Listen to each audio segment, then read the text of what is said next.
صلى الله عليه وسلم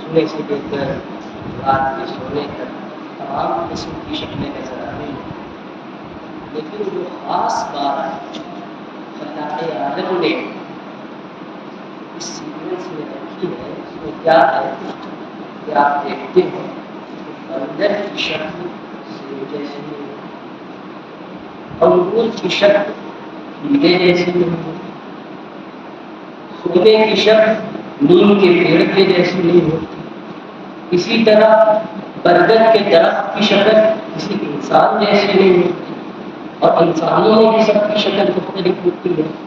کیونکہ وجہ کیا ہے کہ جب بنانے والے نے ساری کائنات کو ایک لفظ سے کن سے بنایا تو ان چیزوں میں یہ تفریق کیوں آ یہ فرق کیوں آ گئی کہ جب ہم دیکھتے ہیں تو نباتات دوسری شکل میں نظر آتے ہیں، حیوانات دوسری شکل میں نظر آتے ہیں، جمادات دوسری شکل میں نظر آتے ہیں۔ اس کی وجہ تو جب میں نے مطالعہ کیا تو مجھے سائنس کے ذریعے یہ بات پتا چلی کہ دراصل ہر چیز کی اپنی ایک کوالٹی، ہر چیز کی اپنی ایک خصوصیت، ایک وشیشتا، اور جب تک وہ وشیشتا، وہ خصوصیت، وہ کوالٹی اس چیز میں ہوتی ہے اس کو وہ مختلف قسم کی خاص شکل پردان کرتی ہے، اور اگر اس خصوصیت کو اس سے ہٹا دیا جائے تو پھر وہ شکل بھی اس کی باقی نہ رہ جائے۔ تو پتہ کیا چلا کہ خصوصیت سے ہی کسی بھی شے کا وجود ہوتا ہے، خصوصیت سے ہی۔ آپ دیکھیں اگر خصوصیت بسیط ہونے کی یعنی کہ سنگل ہونے کی ہو تو عالم وسائل بن جاتے ہیں، خصوصیت اگر مرکب ہونے کی ہو تو عالم اسی طرح ترکیب میں طرح طرح کی چیزوں کا ظہور ہونے لگتا ہے۔ اگر خصوصیت یہ ہو کہ شکل کو جامد بنائے رکھنا ہے تو جمادات بن جاتے ہیں، جب خصوصیت نشو و نما کیا جائے تو نباتات بن جاتے ہیں، جب خصوصیت حس کیا جائے تو حیوانات بن جاتے ہیں، جب خصوصیت اسی طرح لطف کیا جائے تو انسان بن جاتے ہیں، جب خصوصیت نبی کا ظہور ہوتا ہے تو ملائکہ بن جاتے ہیں، جب خصوصیت ناری کا اظہار ہوتا ہے تو جنات بن جاتے ہیں، جب خصوصیت وحی الہی کا ظہور ہوتا ہے تو انبیاء بن جاتے ہیں۔ اگر خصوصیت وحی الہی ختم کر دیا جائے تو نبی نہ رہے۔ اب کچھ لوگ ایسے بھی ہیں جو کہتے ہیں کہ نبی کو پیٹھ پیچھے کی خبر نہیں، کیسے بدعقلوں کم علموں کم فہموں کج عقل لوگ ہیں کہ نبی بھی کہہ رہے ہیں اور علم سے انکار بھی کر رہے ہیں، جبکہ نبی کا مطلب ہی ہے کہ غیب کی خبروں کو تقسیم کرنے والا۔ تو عزیزان محترم، خصوصیت سے ہی کسی کے جو شکل ہوتی ہے اس کا ظہور ہوتا ہے، اور انبیاء خصوصیت کے اس مقام پر ہے انسانیت میں جس کا کوئی ثانی نہیں۔ تمام مخلوقات میں سب سے افضل مخلوق انسان ہے، اور تمام انسانوں میں سب سے اعلیٰ درجے کی جو مخلوق ہے وہ انبیاء علیہ السلام۔ لہذا اب جو خصوصیت عام انسان کو عطا کی گئی، انبیاء کو کہیں زیادہ وہی خصوصیت عطا کی گئی۔ اس کے سوا انبیاء میں کچھ خصوصیات ایسی بھی رکھی گئی جس کو کسی عام انسان کو نہ تھی۔ دیکھو ہم بھی دیکھتے ہیں، آپ بھی دیکھتے ہو، قوت بصارت ہم میں بھی ہے، آپ میں بھی ہے، مگر ہم کیسے دیکھتے ہیں کہ سامنے والا بیٹھا ہے، اس کے دل میں کیا چل رہا ہے، اس کے عقائد کو نہیں بتا سکتے۔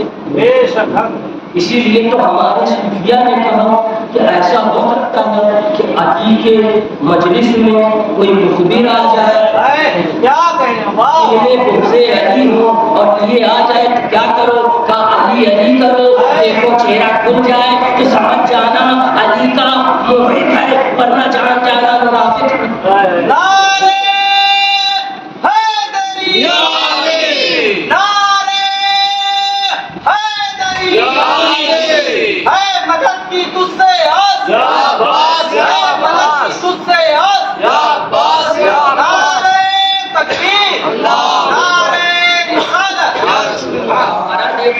ہم سامنے والے کو نہیں بھاگ سکتے، مگر نبی کا دیکھنا کیسا ہوتا ہے؟ وہ اللہ کا نبی، اللہ کا نجی، نوح نجی اللہ، کیسا دیکھنا ہے؟ کہتے اے پروردگار میری قوم باز نہیں آتی ہے، میری قوم بہت ڈرا چکے، بہت چمکا چکے، میری بات نہیں سن رہی، اے اللہ اس قوم سے سارے کافروں کو ختم کر دے۔ اے نوح کیوں ختم کر دوں؟ کہا اس لیے کہ ان کے اولادوں میں کفار پیدا ہوں گے۔ یہ نبی کی آنکھیں ہیں جو ارحام سے اور اسی طرح اسلاف سے جھانک کر قیامت تک کہ نسلوں کو دیکھ لیتے ہیں۔ یہ نبی کی نگاہیں ہیں، ہماری نگاہ ایسی کہ سامنے نہ دیکھ سکیں، اور نبی کی نگاہ ایسی کہ فرمایا میرے نبی نے، جناب محمد رسول اللہ نے کہ اے لوگوں میرے پیچھے رکوع و قیام صحیح ڈھنگ سے کیا کرو، میں جیسے آگے دیکھتا ہوں پیچھے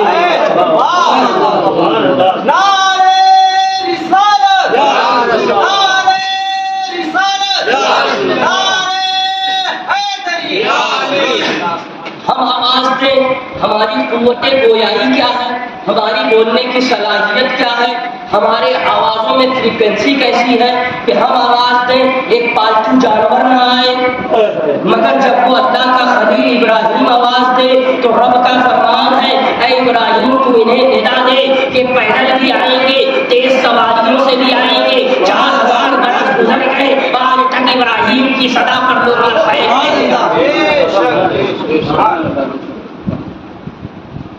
ہمارا بولنا، ہمارا سننا کیسا، اور ہماری قوت سماعت کیا ہے کہ ہمارے کانوں کی ایک فریکوینسی ہوتی ہے 20 سے لے کر 20,000 ہرٹز تک کی جو آوازیں ہوتی ہیں وہ انسانی کان سن سکتا ہے، مگر وہ نبی کا کان ہے کہ چیٹی کہاں بول رہی ہے، سلیمان یہاں سن رہے ہیں، چیٹی کی آواز انسان نہیں سن سکتا، مگر وہ اگر نبی ہو تو سنتا۔ اسی طرح قوت لامسہ ٹچ کرنے کی قوت وہ کیسی ہے کہ ہم سے ذرا سی گرمی برداشت نہیں، ذرا سی سردی برداشت نہیں، اور اللہ کا نبی یونس اگر مچھلی کے پیٹ میں ہو تو 40 دن سروائیو بھی کر جائے، رب فرمائے اگر میں چاہتا تو یہ ہزاروں ہزار برس سلامت رہتا۔ ہماری بولی، ہماری قوت سماعت کیسی ہے، ہماری قوت بصارت کیسی ہے، ہم کیا سنتے ہیں، ہم کیا سنتے ہیں، ہم سنیں تو ذرا ایک لمیٹڈ طریقے سے سنتے ہیں، اب وہ اللہ کا نبی یعقوب سنگے، وہ بوڑھا یعقوب نبی ہو کر سنگے تو میلوں دور سے کہہ دے وہ میرے یوسف کے پوتے کے ماہکار ہے۔ تو ہماری قوت شامہ، قوت نامسہ، قوت باصرہ یہ نبی کے قوتوں سے الگ ہیں، اور ان سارے انبیاء کے تاجدار محمد مصطفیٰ ہیں۔ تو جب ہماری قوتیں ایسی تو انبیاء کی قوتیں ایسی کیسی، اور جب انبیاء کی قوتیں ایسی تو سید الانبیاء کی قوتیں تکبیر، اللہ اکبر، تکبیر، اللہ اکبر، رسالت، یا رسول اللہ۔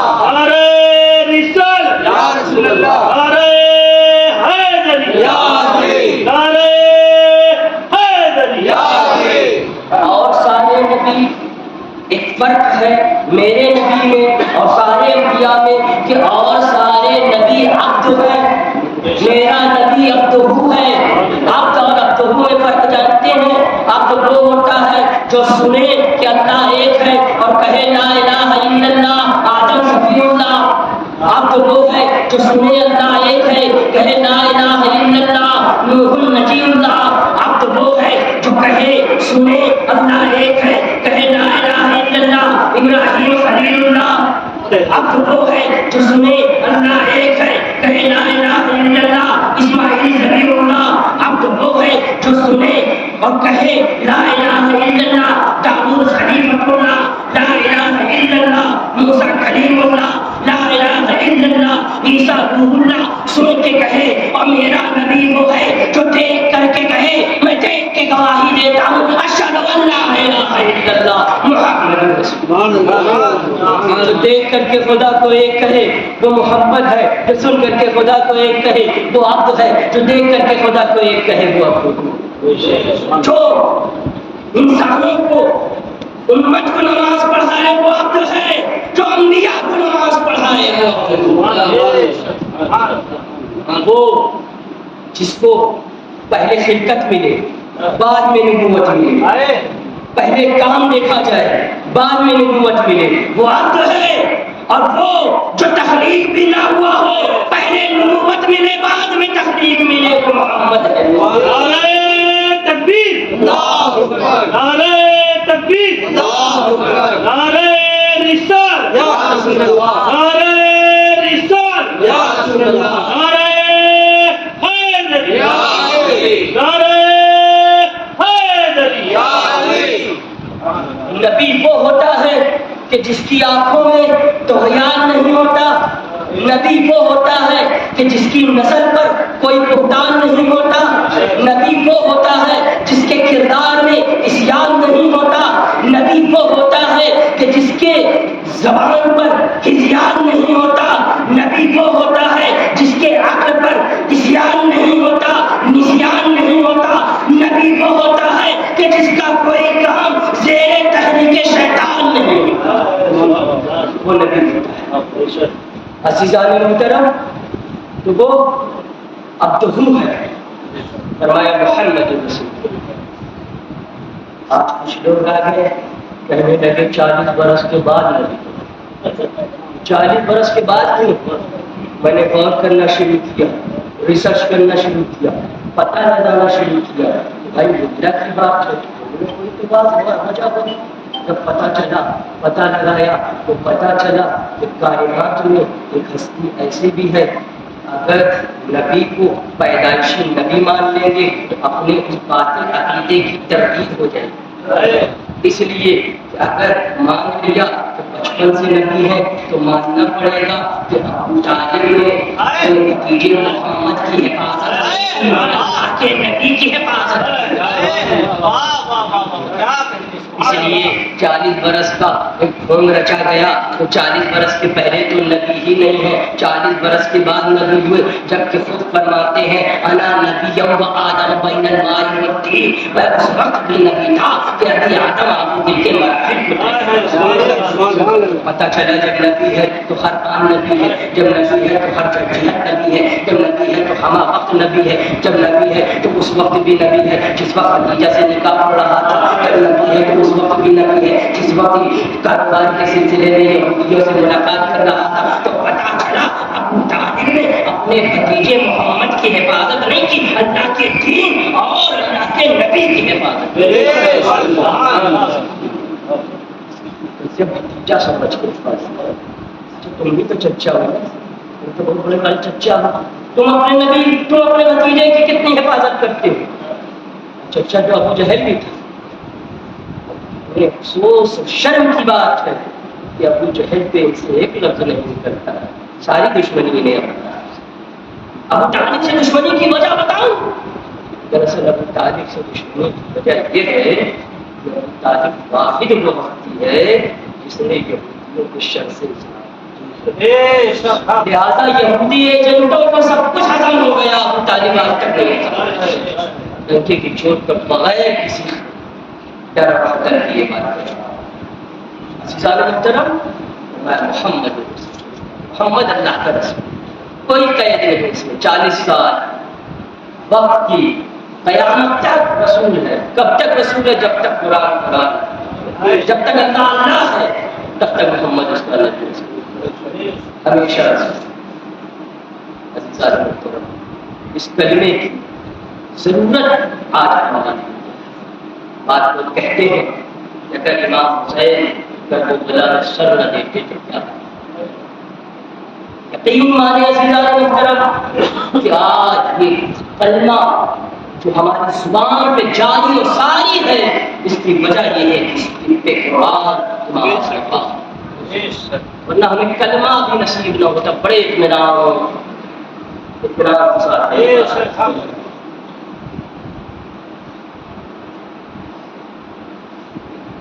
آج پر غور کریں ذرا، جس وقت یزید تخت سلطنت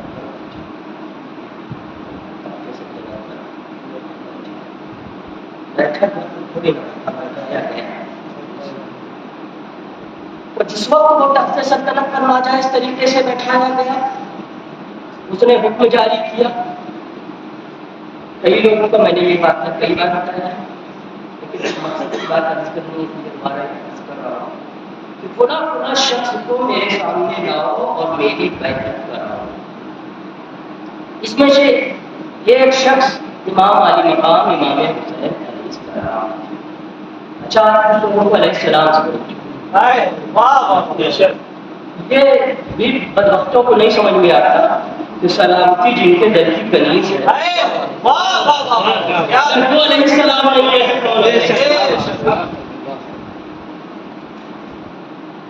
اور یہ کوئی جذباتی جملہ نہیں، میرے پاس ہو بخاری شریف میرے پاس رکھیے، فاطمہ کے لیے سلام ترجمہ کرنے والوں نے دیسی گھی میں کیا ڈالٹا ملایا یہ وہ جانا، لیکن اصل کتاب میری ذمہ داری ہے۔ خیر اس نے یہ فرمان جاری کیا کہ سب کو میرے بیعت کرو۔ کچھ لوگ کہتے ہیں یزید کو بڑا بھولا بھالا ثابت کرنے کے لیے کہ دراصل یزید اپنے یہ جو اس کی سلطنت تھی اس کا وستار چاہا، حسین کو کیوں پکڑا؟ وستار چاہا۔ میں کہتا ہوں یزید کی سلطنت کو اگر دیکھا جائے تو کیا بڑا حکومت تھی، تاریخ ہمیں بتاتی ہے کہ اسے کسی وستار کی ضرورت ہے، اس کی حکومت عالمی۔ پھر وجہ کیا بنی؟ اس نے انتخاب کیا تو حسین کا کیوں کیا؟ ایک بہت اہم وجہ ہے کربلا کا سمجھنے کی، حسین کا انتخاب کیوں کیا؟ کیسے آپ بیعت کرتے ہیں؟ سارے لوگ تو بیعت کرتے ہیں، اگر کسی پیر کے 1,00,000 مرید ہو تو کوئی ایک مرید کو پیچھے میں پڑے گا، کاش یہ بھی میرا مرید ہوتا تو 1,000 مرید ہے، 1,00,000 مرید ہو جائے۔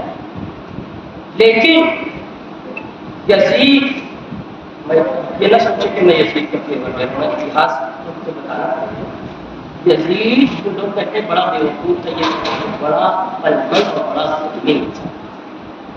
کیوں؟ یزید جانتا تھا کہ کس کی بیعت لینے سے فائدہ کیوں؟ اس لیے کہ یزید اپنے دور کا بادشاہ تھا، جب تک اس نے حسین کے آگے پیشکش نہ کی تھی اپنے وقت کا بادشاہ تھا، مگر اس کی تمنا تھی کہ خلیفۃ المسلمین مومنین اپنا خلیفہ کہیں، بادشاہت میں کیا رکھا ہے؟ لوگ اپنا اللہ کا خلیفہ کہیں، اس کو خلیفۃ المسلمین کہیں۔ اس نے کہا کہ اب صرف ایک راستہ بچا، خلیفۃ المسلمین بننے کے جتنے بھی راستے تھے سب مضبوط ہو چکے ہیں، بند ہو چکے ہیں، صرف ایک راستہ بچا، پوری امت مل کر میری بیعت کر لے، میں زیادہ سے زیادہ بادشاہ بن سکتا ہوں، خلیفۃ المسلمین نہیں۔ اگر یہ نبی کا بیٹا میری ہاتھ سے بیعت کر لے تو یقیناً میں خلیفۃ المسلمین ہو جاؤں۔ کیوں؟ اس لیے کہ یزید نے دیکھ رکھا تھا کہ وہ خانوادہ ہے جو پہلے بھی خلافتیں بناتا تھا، یہ خانوادہ ایسا ہے کہ جسے چاہے وہ خلیفۃ المسلمین ہو جائے. جب میرے اور آپ کے نبی وقت مباہلہ تشریف لے جانے لگے، واقعہ بڑا مشہور ہے، آپ نے سنا ہوگا. وہ واقعہ سنانا مقصود نہیں، کسی مقصد کی بات کرنا چاہیے. عیسائیوں سے مباحثہ کیا ہے؟ بحث. عیسائی کہہ رہے ہیں کہ عیسیٰ اللہ کے بیٹے. حضور نے فرمایا کہ عیسیٰ اللہ کا نبی ہے، میں اس کو نبی مانتا ہوں، میرا بڑا بھائی ہے، اللہ کا نبی ہے. کہنے لگے عیسیٰ اللہ کا بیٹا ہے، آپ ثابت کرو. اور اصل حقیقت دیکھنا اس کے بعد ہم کی حقیقت کی وجہ سے بولتا ہے وہ میرا اللہ کا بیٹا ہے. میرے نبی نے ارشاد فرمایا کہ اگر ایسا ہے آدم کی تخلیق نیچر سے بھی کہیں زیادہ یونیک ہے، تب تو چاہیے کہ تم آدم کو بھی اللہ کا بیٹا مانو، جبکہ تمہاری توریت میں ذکر ہے اور آدم کو تم بھی اللہ کا بیٹا مانتے ہو. اللہ پاک نے قرآن کی آیت ان مثل عیسیٰ عند اللہ کا اللہ کا نبی. اب بات طے نہیں ہوئی. یہ ہوا کہ اب ہم مباہلہ میں جائیں گے، ہم مباہلہ میں گئے جائیں گے کیا ہوگا؟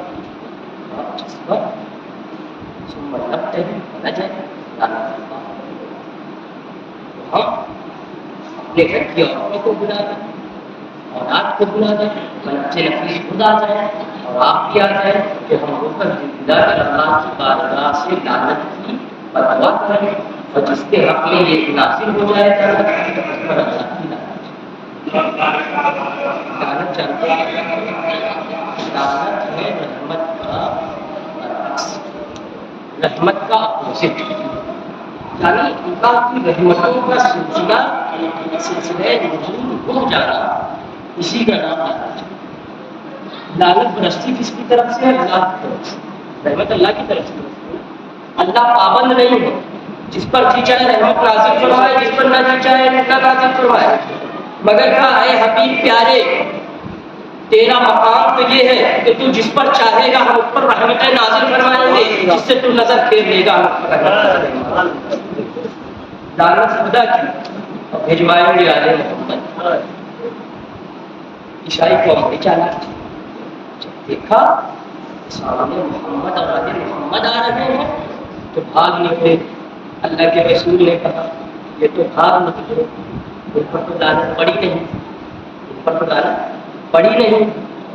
اور اگر آج ان پر لعنت پڑ جاتی تو ان کی نسل کا خاتمہ، لیکن وہ لعنت وہی جمی رہی.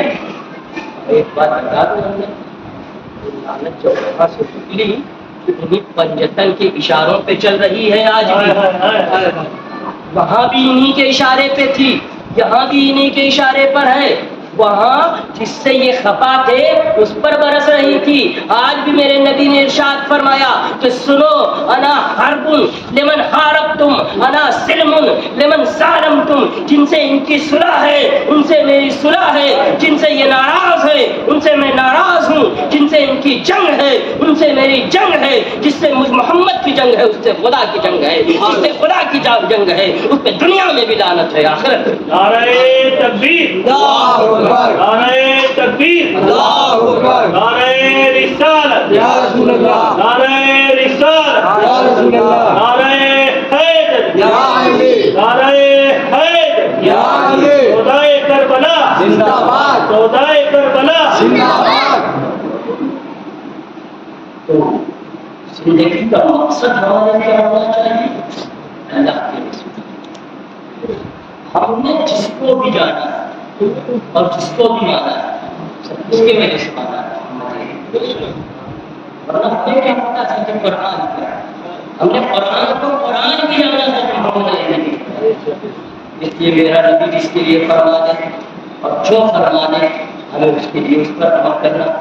اس نے فرمایا یہ میرے اہل بیت ہے، اہل بیت، یہ میرے اہل بیت ہے.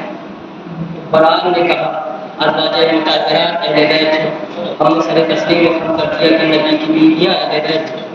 جب میرے نبی نے چادر تطہیر میں پنجتن کو جمع فرما کر اعلان فرما کہ یہ میرے اہل بیت ہیں، ہم نے صلی تسلیم فرما کر کیا کہ یہ میرے یہ اللہ کے رسول کے نبی کا حق فرمایا ہمارے لیے ماننا واجب ہے۔ جب نبی نے فرمایا کہ لا تسبوا اصحابی، میرے صحابی کے بارے میں تو اب جو صحابی کو گالی دے وہ قابل لعنت ہے، اس لیے ہم کسی صحابی کو گالی نہیں دے، ہر صحابی کی تکلیف کرتے ہیں۔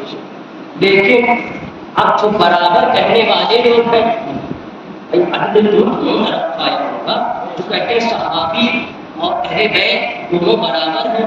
میں کہتا ہوں قرآن کی ایک آیت لے کر کے آؤ، اس میں خدا پاک نے فرمایا کہ یہ صحابی میرے اہل بیت ہیں، وہ برابر ہیں، یا یہ صحابی میرے افضل ہیں۔ قرآن کی ایک آیت لے کر کے آؤ یا مصطفیٰ کا ایک فرمان لے کر کے آؤ جس میں انہوں نے فرمایا کہ میرا امت ہے، میرا امت ہے، میرا عثمان ہے، یہ حدیث افضل ہے، یہ حسن سے افضل ہے۔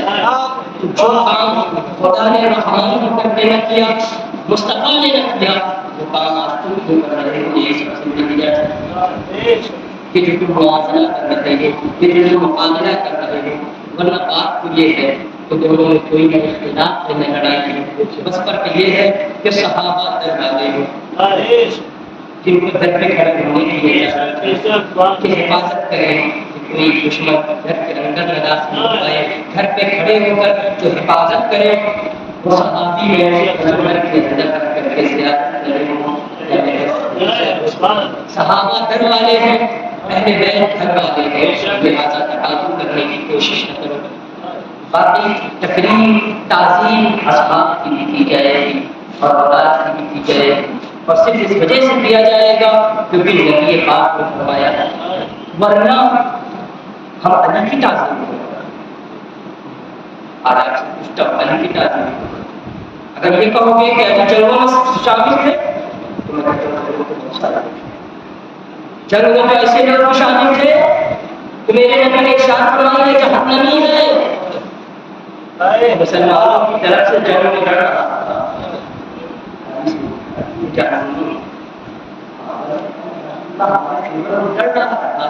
ہے، چوٹ لگ گئی، صحابہ نے آ کر کے بتایا، بات کھا گیا، دشمن کے ہاتھ نہیں ہے، صحابہ کے دل میں تزلزل پیدا ہوا، یہ تو اپنا ساتھی ہے، اسے کسی جہنمی ہے، کیا کرنے میں دیکھا تو اپنے ہاتھ سے کاٹا، تو میرا نبی وہ دیکھتا ہے جو تمہاری آنکھیں نہیں دیکھتی۔ فیصلہ معیت کے ساتھ نہیں ہوگا بلکہ فیصلہ ہم سے نیت کے ساتھ ہوگا۔ نیت تم نہیں جان سکتے، ہم نہیں جان سکتے، تو ہم فرمان دیکھیں گے، جہاں مصطفیٰ کا فرمان آ جائے گا سارے تسلیم نعرہ تکبیر، نعرہ تکبیر، نعرہ رسالت، نعرہ رسالت، نعرہ حیدری، نعرہ حیدری۔ تو مباحثہ نہ کرو، بحث نہ کرو، جو نبی کہے اس کو مان لو۔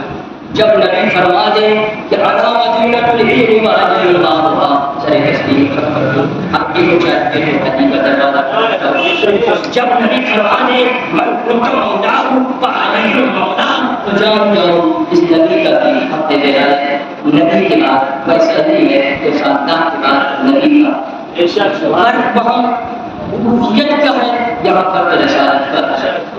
جب نبی فرما دے کہ جس طرح میں قرآن کے تنزیل کے لیے جنگ کروں گا اسی طرح یہ نبی قرآن کے تعلیم کے لیے جنگ کرے گا، جب نبی فرما دے حسن و حسین سید الشباب اہل الجنہ سر تسلیم، اور جب نبی فرما دے کہ سنو مکہ سے مدینہ پہنچے اور حکومت قائم کرائے اور فرمائے ایک صحابی انصار ایک مہاجر کو لے جاتے ہیں، یہ انصار کا مہاجر بھائی بھائی۔ اسی طرح سارے لوگوں کو بھائی بھائی کرانے کے بعد علی کی طرف دیکھے، علی نے ٹھیکا ہو جائے میرا کوئی ایسا بھائی نہیں بنا، علی کے ہاتھ کو اپنے ہاتھ میں پکڑ کر فرمائے یہ سب ایک دوسرے کے بھائی ہے، قیامت تک سے علی میرا بھائی ہے۔ نعرہ حیدری، نعرہ حیدری۔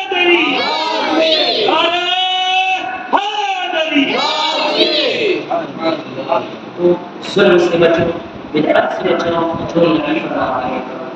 اور جب نبی فرما دے علی کے لیے کہ علی وہ ہے کہ جو کلے ایمان ہے، تو اب جان لو کہ ایمان کی بقا علی کے قدموں سے۔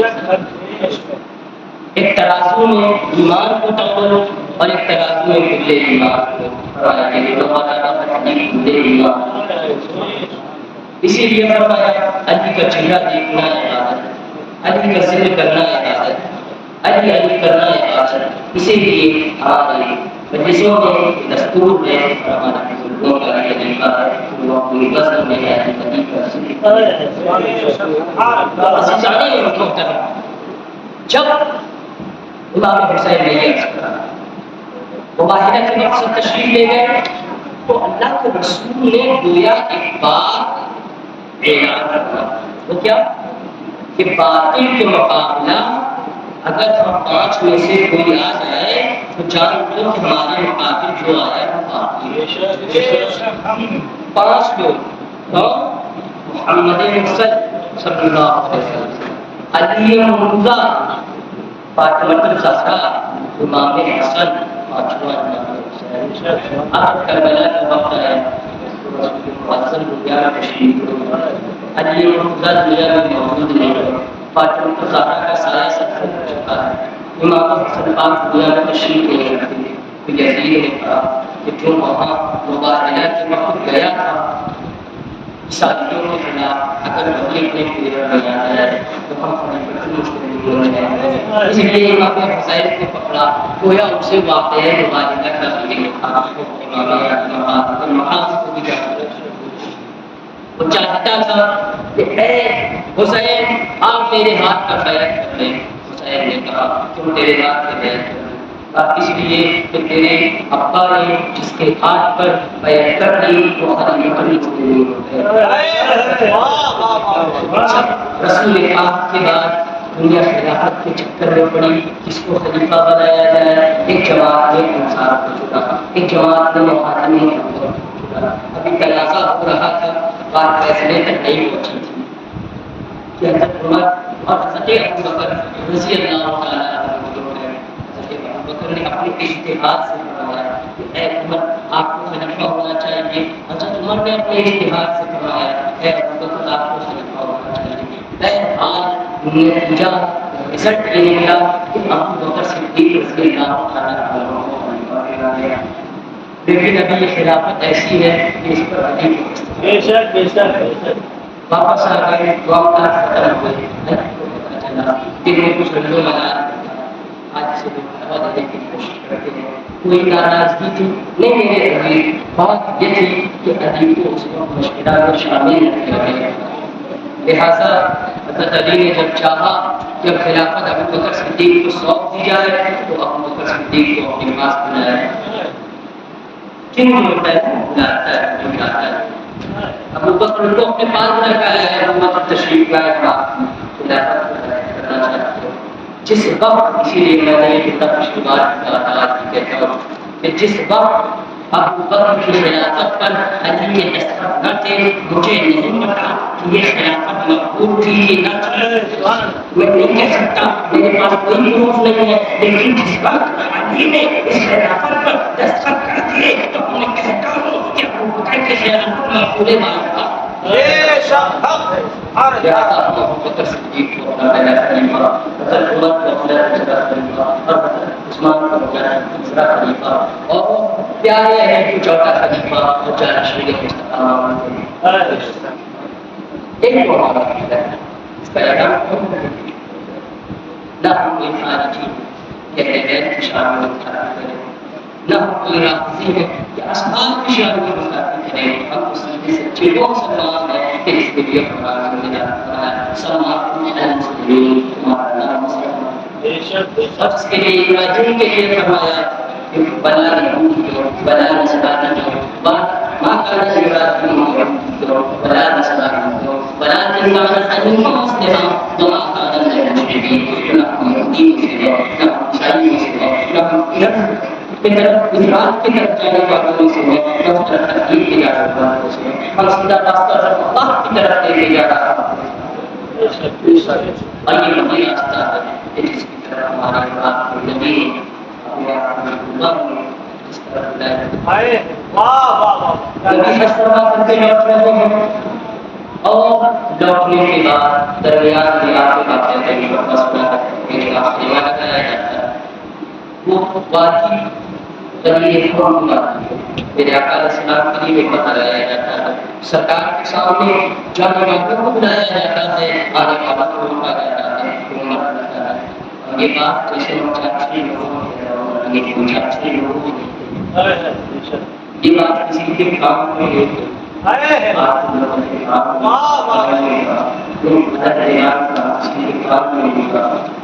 رات کے اندھیرے میں نہیں کہا, دن کے مطالعے میں کہا, سب کو جمع کیا. کیا اللہ تمہارا مولا ہے, اور میں محمد تمہارا مولا ہوں, اور میں رسول اللہ سنو من تم تو مولا ہوں علی المولا, جس کا میں محمد مولا ہوں. علی کے ہاتھ کو ناراض کر کے فرمایا علی کا مولا. تو جس طرح نبی نے اپنے آخری خطبے میں ہمیں بلایا وہ چیز کیا ہے, ایک تو یہ قرآن کیا دو وزنی چیز ہے, لیکن آج کچھ چیزوں سے ایک تو قرآن ہے, فرمایا اس قرآن میں ہدایت ہے, اس قرآن کو پڑھو, اس قرآن کو سمجھو. آج قرآن کی کیا ضرورت ہے, قرآن سے نہیں پڑھنا چاہیے,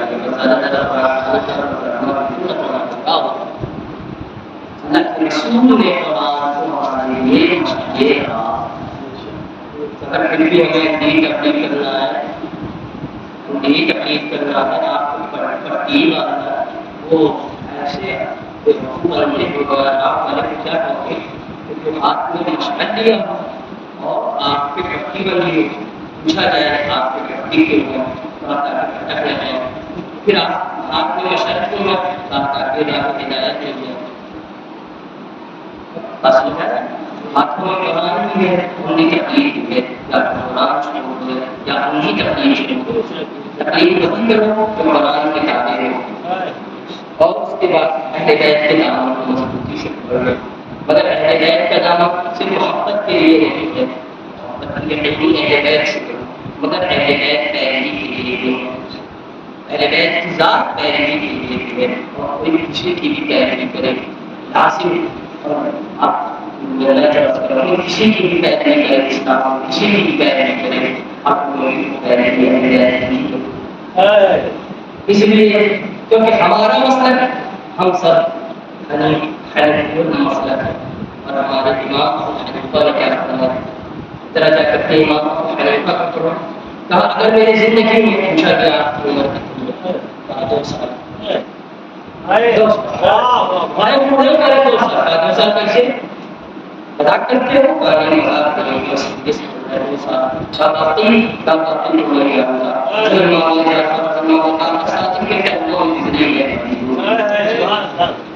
اس کے لیے امام ابو حنیفہ کہے کہ اگر یہ نہ ہوتے, جعفر و باقر نہ ہوتے تو ابو حنیفہ ہلاک ہو جاتا. جس کے لیے امام شافعی کہے کہ اگر ان کی محبت رزق ہے تو میں ناحاضر ہوں, جس کی وجہ سے اس کی محبت کے جرم میں امام نسائی کو شریک کیا گیا. اور جب پوچھا جائے احمد بن حنبل سے, ان کا لڑکا پوچھے کہ اے احمد بن حنبل سب سے افضل کون سا صحابی ہے,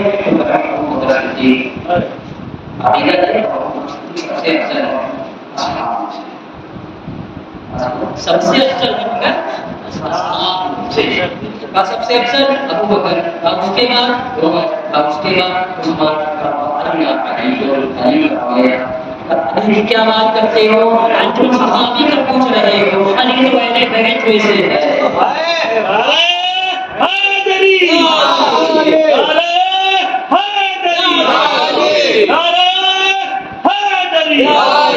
مدد کی تجھ سے مدد کی تجھ سے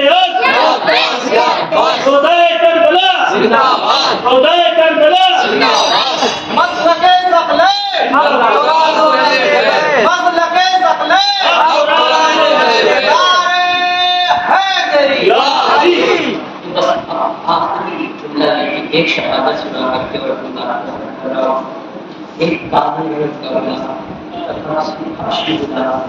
جس کا نام ہے جاؤ، مگر اہل بیت ایسے محبت کرنے والے کتابوں میں ملتا ہے کہ جب سے جاؤ غلامی اعلیٰ حسین کی، حسین نے عباس میں، قاسم میں اور اپنے شہزادی علی اکبر میں اور قوم میں کرنے آخری وقت میں کہتے ہیں علی اکبر کی قربانی کرنی ہے، عباس کی قربانی کرنی ہے، اے قوم تم نے میں اپنا اگر تم چاہتے تو مجھے اجازت دے اور کہتا ہے قربانی کرتے ہی آپ کا جذبہ کیسے ہوتا ہے اور میں سمجھ کیا سکتا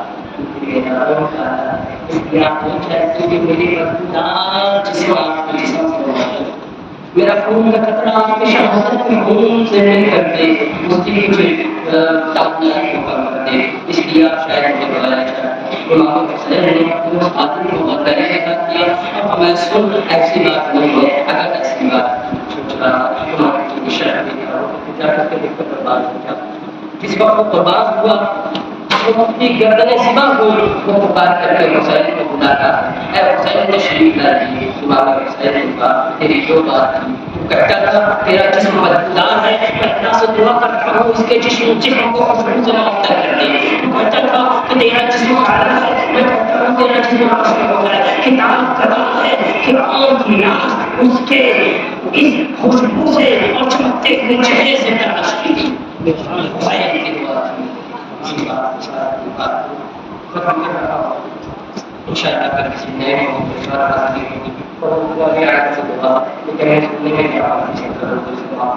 میرے بیان کو